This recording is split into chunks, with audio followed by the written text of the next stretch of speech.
December ఇస్తానన్నటువంటి రైతు రుణమాఫీ అసలు అడ్రసే లేదు. ఆయన దేవుళ్ళ మీద ఒట్టేస్తున్నాడు. ఇస్తాడనే నమ్మకం మీకున్నదా?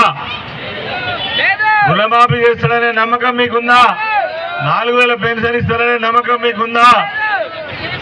ఈ 2500 ఇస్తాడనే నమ్మకం ఉందా? కానీ ఇక్కడ ఒక మతలబు ఉన్నది. మనకేమో ఇయ్యలేదు, మీకేమో ఇస్తాడనే నమ్మకం లేదు. కానీ ఇలా రాహుల్ గాంధీ వచ్చిండు మన నిర్మల్కు. నా దగ్గర వీడియో ఉన్నది, చూపిద్దాం అనుకున్నాం కానీ బండ్లే వేరే బండ్లో ఉన్నది.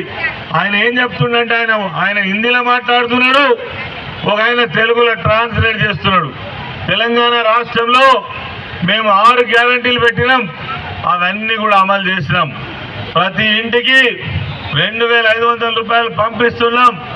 6 గ్యారంటీలు పూర్తి స్థాయిలో అమలు చేసినాం అని చెప్తా ఉన్నాడు. నిజమా ఇది? ఎవరికైనా వచ్చినాయా? తులం బంగారం వచ్చిందా? గ్యాస్కి 500 మీకు అకౌంట్లకు మళ్ళీ వచ్చినాయా? 200 యూనిట్లకు 0 బిల్ వచ్చిందా? ఇక మరి ఏమొచ్చింది? మరి రాహుల్ గాంధీ అంటే ఎవరు? వాళ్ళ పార్టీకి దేశంలోనే పెద్ద నాయకుడు. ఆయన రేపు వీళ్ళ పార్టీకి వెళ్తే ప్రధానమంత్రి అయ్యేటోడు. ఆయననే అబద్ధాలు చెప్తున్నాడు. రేవంత్ రెడ్డి అబద్ధాల కోరంటే వాళ్ళ నాయకుడు. మరి వీళ్ళ మాటలు నమ్మి మళ్ళీ మనకు అబద్ధాలే చెప్తున్నారు. కాబట్టి నేను ఒకటే మాట చెప్తున్నా, ఎండలో మిమ్మల్ని ఇంకా నిలబెట్టకుండా నమ్మించి మోసం చేసి అధికారంలోకి వచ్చిన వాళ్ళకు అధికారంలోకి వచ్చినాం కనీసం చేయాలనేటువంటి ఆ తపన కనబడతలేదు.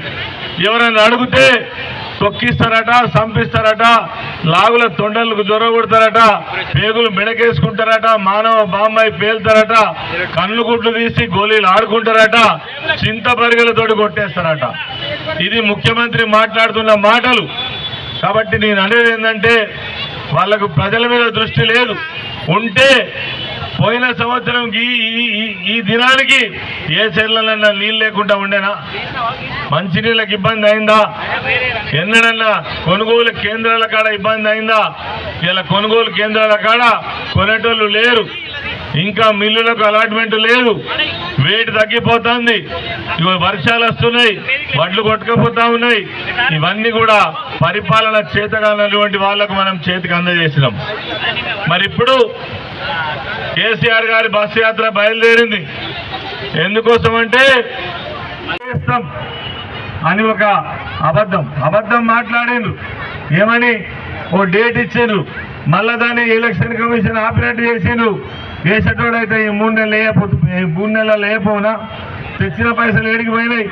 7,500 కోట్లు రైతుల కోసం తెచ్చిన డబ్బులు మరి కాంట్రాక్టర్ల బిల్లులు చెల్లించారు. కాబట్టి వీళ్ళకు రైతుల మీద పట్టి లేదు.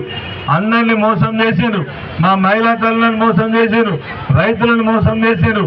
యువకులకు నిరుద్యోగ భృతి ఇస్తామని, ఉద్యోగాలు ఇస్తామని వాళ్ళని మోసం చేసిండ్రు. అదేవిధంగా విద్యార్థులకు స్కూటీలు ఇస్తామని మోసం చేసిండ్రు. ఫ్రీ బస్ పెట్టి ఆటో డ్రైవర్లను ఇలా ఆగం చేసి బజార్లో పడేసిండ్రు. ఆ ఫ్రీ బస్ ఎవరికి పనికి వస్తుందో మనకు తెలియదు. ఫ్రీ బస్సు ద్వారా చాలా మంది ఇబ్బంది పడతా ఉన్నారు. ఎవరు అడగలే ఫ్రీ బస్సు.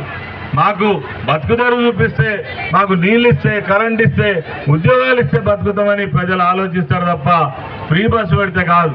ఫ్రీ బస్సు పెడితే బస్సులు పెంచాలి, ఫ్రీ బస్సు పెడితే సౌకర్యాలు పెంచాలి. ఇలా 4 గంటలు మరి ఆ బస్ స్టాండ్లలో ఎదురు చూసే పరిస్థితి.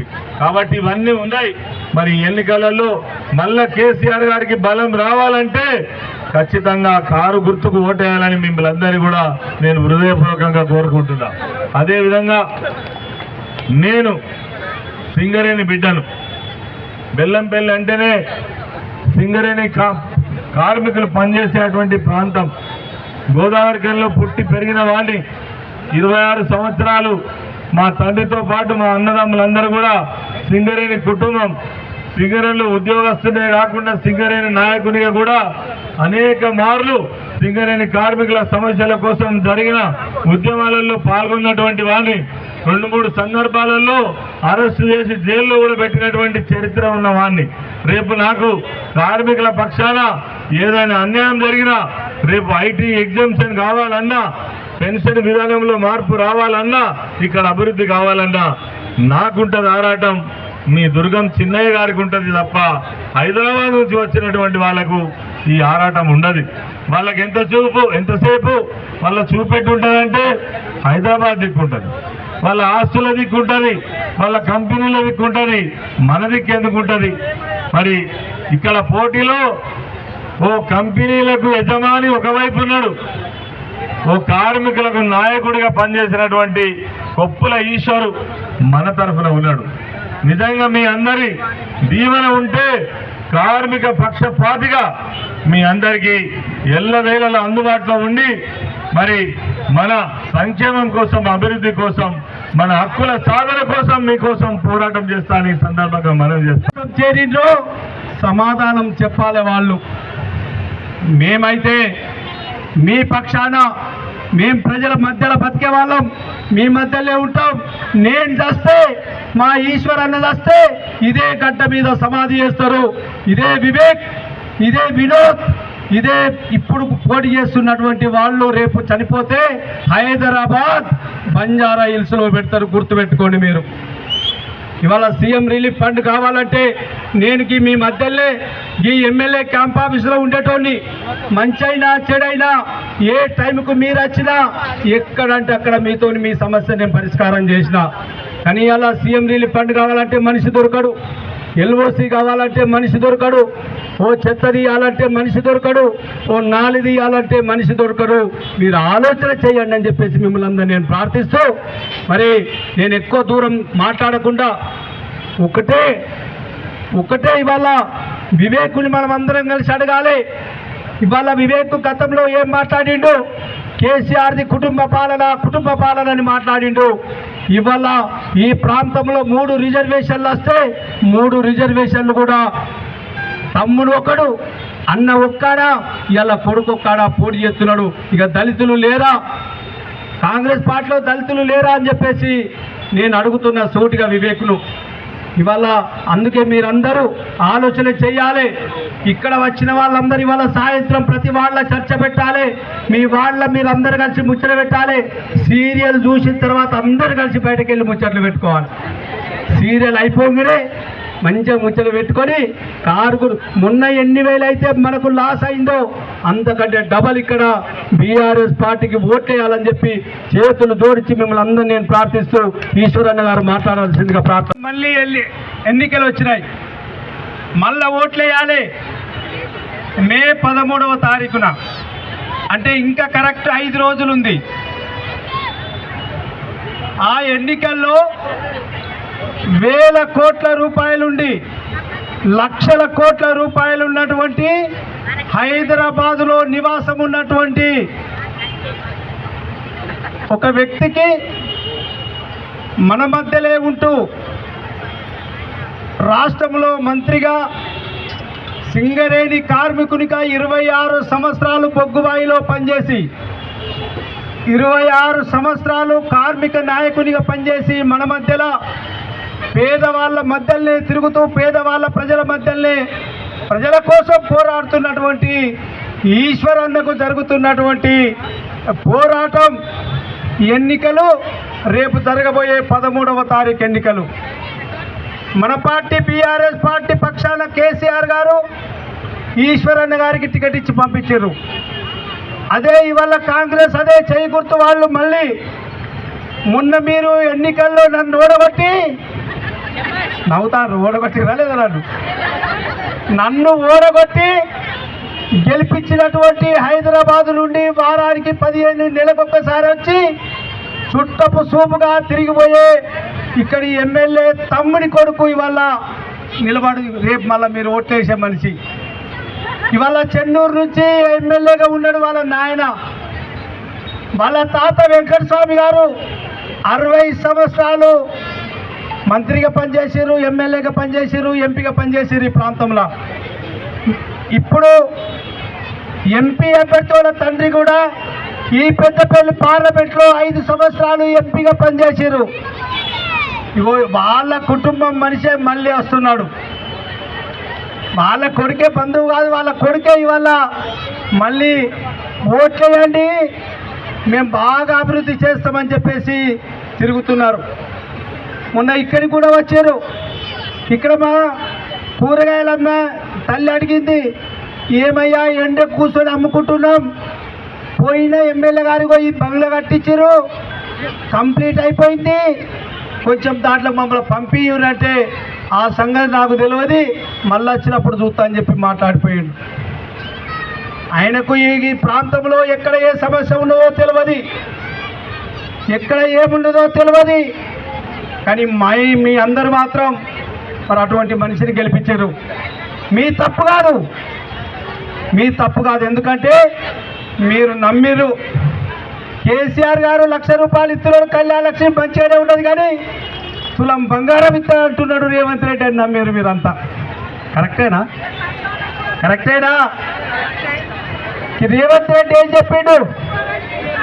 ప్రతి మహిళకు 2,500 రూపాయలు ఇస్తా నెల నెలకని చెప్పిండు, జీతం ఇచ్చినట్టు ఇస్తా అని చెప్పిండు. ఇంట్లో ఎంతమంది ఉంటే అంతమంది ఆడవాళ్ళకి ఇస్తాడన్నాడు. ఇంట్లో ఎవరెవరు ఉంటారు? కోడలు ఉంటుంది, అత్త ఉంటుంది, ముసలిది ఉంటుంది. కోడలికి 2,500 రూపాయలు ఇస్తా, అత్తకు 2,500 రూపాయలు ఇస్తా, అత్తకి ముసలిదానికి 4,000 ఇస్తా. వచ్చినాయా? రాలేదా? వచ్చినోళ్ళు మాత్రమే చెయ్యి కోటేయండి, రానోళ్ళు కారు గుర్తు కోటేయండి. అప్పుడు ఎలక్షన్లో మోసం చేసి గద్దెలెక్కినటువంటి ప్రభుత్వాన్ని గల్లబట్టి రేపు గల్లబట్టి వసూలు చేద్దాం. బిడ్డ, అబద్ధాలు చెప్పి ప్రజలను మోసం చేసినావు. తులం బంగారం ఇస్తానన్నావు, 2,500 రూపాయలు ఇస్తానన్నావు, కంపెనీలు పెడతానన్నావు. బెల్లంపల్లికి వచ్చి ఏం చెప్పిండు? ఇంజనీర్ కాలేజ్ పెడతా అని చెప్పిండు.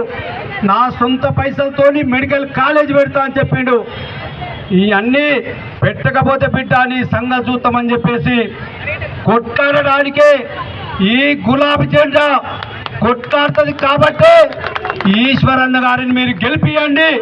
మీకు వచ్చేదాకా 25 రేవంత్ రెడ్డి, మీకు 2,500 వచ్చేదాకా, 4,000 పెన్షన్ వచ్చేదాకా గల్లబట్టి రేవంత్ రెడ్డి గల్లబట్టి వసూలు చేసే బాధ్యత మేము తీసుకుంటాం. మేము పోరాడతాం మీ పక్షాన.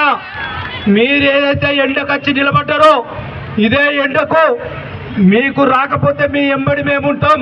ఇదే గద్దెకాడ కూర్చుని ధర్నా చేస్తాం. ఇదే ఇక్కడనే ధర్నా చేసి మీ పక్షాన మేము పోరాడతాం. మీకు తెలుసు ఉన్నది. 5-10 నిమిషాలనే ముగించుకొని మిమ్మల్ని అందరినీ కూడా పంపించడం జరుగుతుంది. ఇప్పటిదాకా అనేక విషయాలు మాట్లాడినటువంటి మిత్రులు, మీ అందరి అభిమాన నాయకులు, మాజీ శాసనసభ్యులు గౌరవనీయులు దుర్గం చిన్నయ్య గారు, వేదిక పైన ఉన్నటువంటి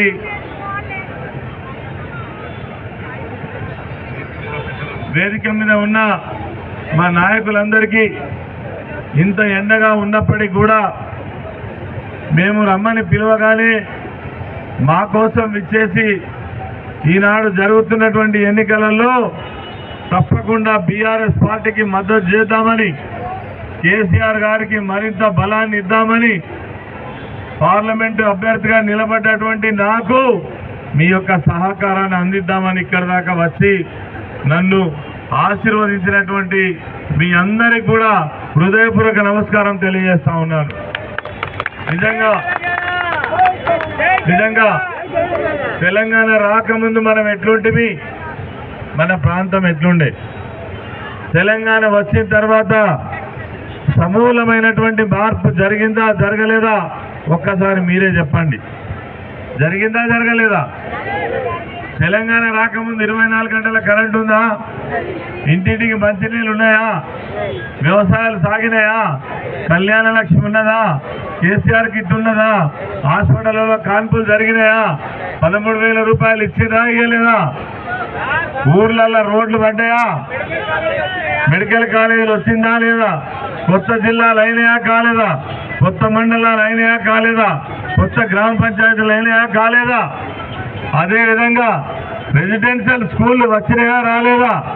ఒకనాడు కరువు ప్రాంతంగా ఉన్నటువంటి తెలంగాణ రాష్ట్రాన్ని బంగారం వల్ల తీర్చిదిద్ది మరి తెలంగాణ రాష్ట్రం అభివృద్ధి చెందినటువంటి రాష్ట్రంగా దేశం ముందు నిలబెట్టినటువంటి నాయకుడు మన కేసీఆర్ గారు. నిజంగా ఒక్క మాట చెప్పండి, తెలంగాణ రాకపోతే ఇవన్నీ మనం సాధించుకుందామా? మరి తెలంగాణ తెచ్చిన నాయకుడు ఎవరైనా అడిగితే మనం ఏం చెప్తాం? ఏమని చెప్తాం? ఇంకా 20 ఏళ్ళకి అడిగినా కేసీఆర్ సార్ కొట్లాడడం వల్ల మనం అందరం ఆయనకు మద్దతు ఇవ్వడం వల్లనే తెలంగాణ రాష్ట్రాన్ని సాధించుకున్నాం. 10 సంవత్సరాల అధికారంలో ఉన్నాం. ఈ 10 సంవత్సరాల అధికారంలో ఉంటే గాలికి వదిలిపెట్టలే మన సారు. ఒకనాడు నీళ్లు లేనటువంటి ప్రాంతంలో ప్రాజెక్టు కట్టి ఎక్కడ చూసినా నీళ్లు కనబడేటట్టు చేసిండు కేసీఆర్ గారు. అందుకే 3,20,00,000 మెట్రిక్ టన్నుల వడ్లు వండేటువంటి పరిస్థితికి అలా తెలంగాణ రాష్ట్రాన్ని తీసుకుపోగలిగిండు. పేదవాళ్లకు అనేక రకాల సంక్షేమాన్ని పంచిండు. 200 ఉన్న పెన్షన్ 2,000 చేసినటువంటి నాయకుడు కేసీఆర్ గారు. బీడీ కార్మికులను, ఒంటరి మహిళలను గుర్తించి బోధకాలు గ్రస్తులను, కిడ్నీ డయాలసిస్ పేషెంట్లను కూడా 2,000 పెన్షన్ ఇచ్చినటువంటి నాయకుడు కేసీఆర్ గారు. అందరినీ గౌరవించినటువంటి వాడు కేసీఆర్ గారు. మతాలన్నింటినీ గౌరవించి వాళ్ళ పండుగలను కూడా, ఈరోజు రంజాన్ పండుగ కావచ్చు, బతుకమ్మ పండుగ కావచ్చు, క్రిస్మస్ వస్తే క్రిస్మస్ పండుగ కావచ్చు, అధికారికంగా అన్ని పండుగలను కూడా నిర్వహించినటువంటి వాడు కేసీఆర్ గారు. ఏం తక్కువ చేసిండు? ఏం తక్కువ చేయకపోయినా మొన్న జరిగినటువంటి ఎన్నికలలో అధికారం ఎందుకు పోయింది?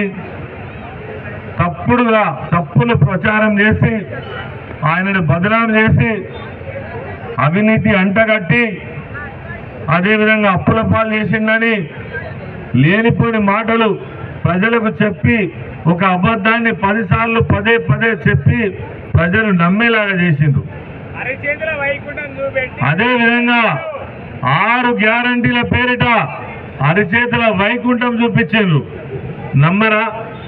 ప్రజలకు చెప్తే నమ్మరా? పాపం కేసీఆర్ సార్ మంచిగానే చేసిండు, కానీ వీళ్ళు ఇంకింత మంచిగా చేస్తారని మా ఆడబిడ్డలు అనుకోరా? మరి ముఖ్యంగా 3 విషయాలలో మీరు నమ్మిండ్రు. ఇక్కడికి వచ్చిన వాళ్ళు కాకపోవచ్చు, మీరే ఉన్నారా మొత్తం నియోజకవర్గంలో దాదాపు వాళ్ళు కూడా 1,20,000 మంది మరి మహిళలు ఉంటారు. నమ్మేటోళ్ళు నమ్మిండ్రు. ఎందుకు నమ్మలే? నమ్మిండ్రు కాబట్టి ఇలా ఈ పట్టే మన ఎమ్మెల్యేలు ఎవరు గెలవలేదు.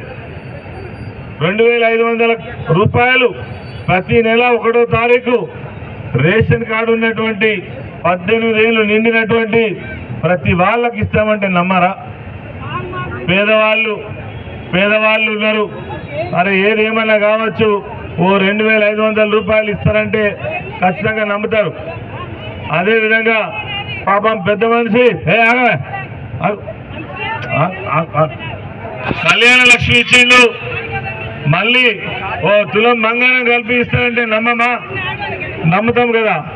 నమ్మడం తప్పు కాదు. నమ్మితే మోసం చేయడం తప్పు. నమ్మించి మోసం చేసినటువంటి ప్రభుత్వం ఇవాళ కాంగ్రెస్ ప్రభుత్వం. ఆనాడు